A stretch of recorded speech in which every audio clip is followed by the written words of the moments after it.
For this next segment of the pod, I want to ask you about your current role as the director of journalism over there at Northwestern. So this is a role that you've been in since 2017, moving on, being the director. What kind of inspired you to make that move over to Northwestern and more of a role as a teacher, something that's, again, a lot different from your prior roles? What was it that kind of spurred you to transition to that? Because that was your alma mater, if I remember correctly. Yeah, it was my alma mater. They asked, first and foremost. But I've been teaching for, at that point, 12 years, actually, as an adjunct professor at USC.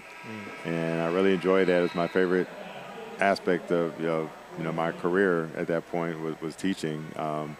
And Northwestern, the dean at the time, Brad Ham, really wanted to emphasize sports. So when I went there, and where generations of journalism students went to Northwestern, there was no sports programming whatsoever.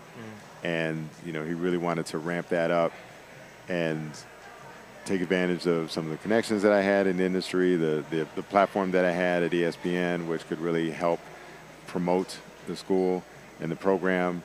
So I think those were the appealing things to him, and then I had some teaching experience.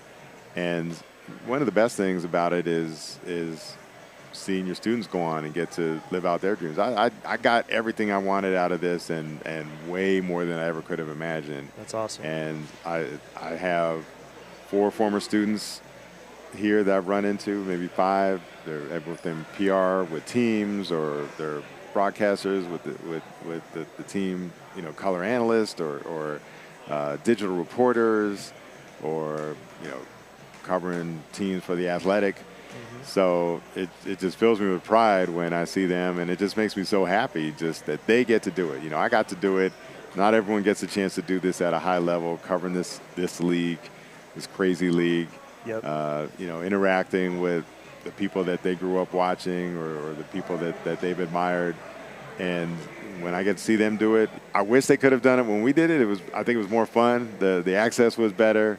But this is what they know, and this is really fun. They're having a ball. They love doing it. Yeah, that's awesome. Yeah, it seems like, and it kind of goes back to what we talked about before, the gratification of it. It seems like in your current role, it's very gratifying to see people that you've taught move on to bigger and better roles, see them apply those principles that you taught them in years past. So I really like that aspect of it for you. And it seems like SBC is just another opportunity for you to do what you've already been doing. Yeah, this is a new element to it. And hearing some of my colleagues talk about their pride that they feel when some SBC alumni are doing things now in the industry, various aspects in there with the team or in media.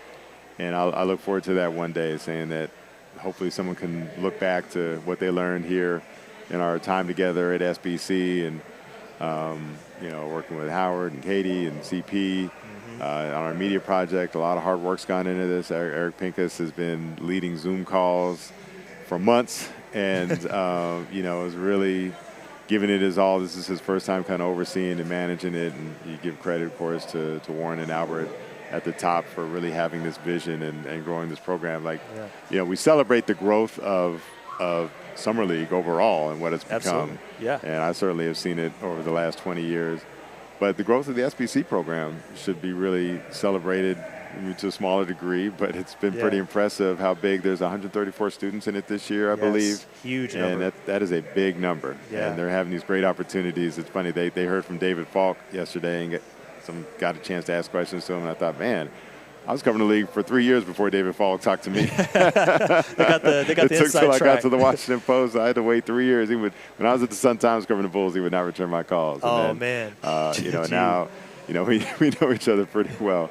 Nice. And but it took time. It took time, and these people are getting a jump start to get to talk to people like him and so many of the people that have come through. You really mourn the loss of Jerry West, because he was a great friend of the program. And what an awesome experience that the students in the previous years got to talk to him. And it's just sad that that opportunity will never come again. But I'm glad those students got that experience. And in the future, there will be people who will take home their memories of the people that they met here, and the famous and important figures in the NBA that took some time to come over and speak to them.